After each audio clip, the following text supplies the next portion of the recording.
It seems almost any high-profile mystery brings conspiracy theorists out of the woodwork with at least one angle pointing to the Freemasons. From the street patterns of Washington, D.C., to alleged Masonic symbolism on the dollar bill, to the Kennedy assassination, there are those who would put the Freemasons behind it.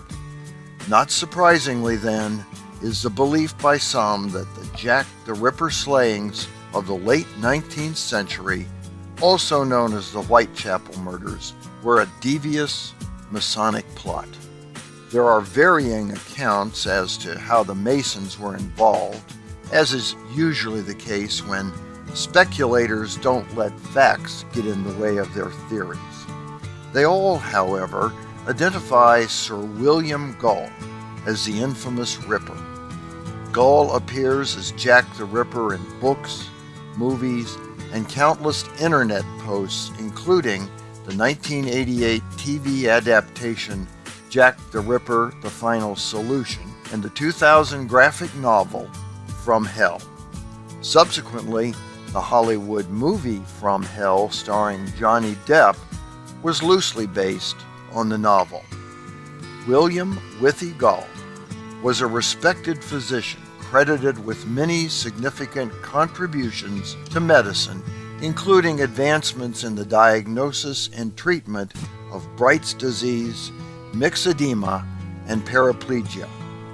He also named the devastating eating disorder anorexia nervosa. He became personal physician to Queen Victoria and the royal family.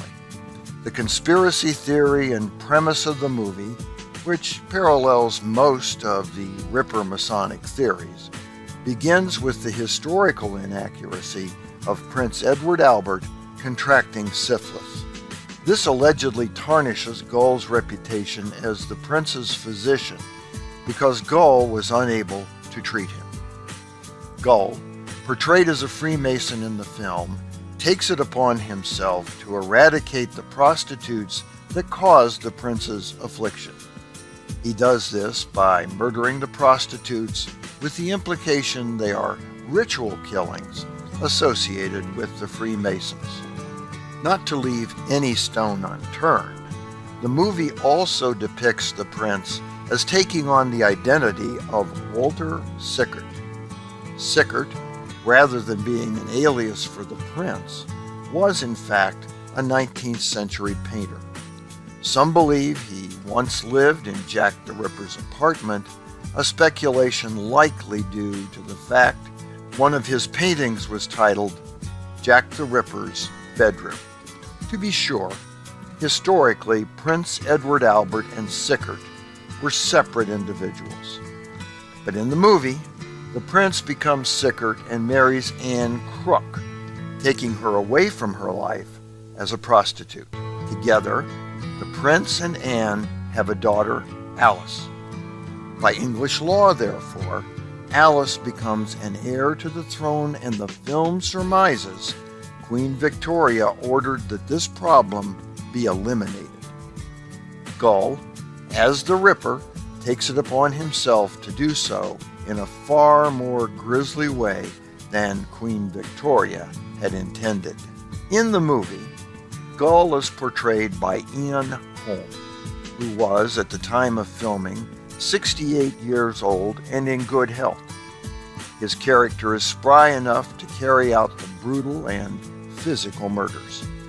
The 5 murders attributed to the Ripper happened between August and November 1888, when Gull was 72.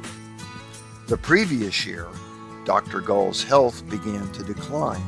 He suffered a series of strokes and a heart attack that, by the time of the murders, had rendered him unable to commit the crimes.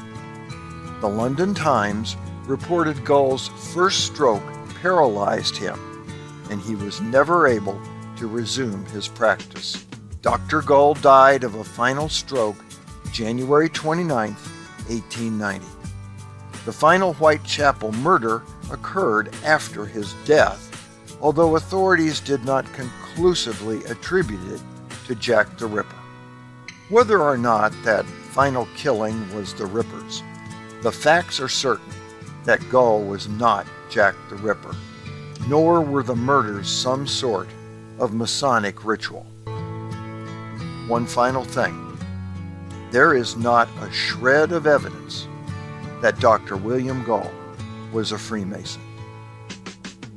For the Whence Came You podcast, this is Steve Harrison with the Masonic Minute.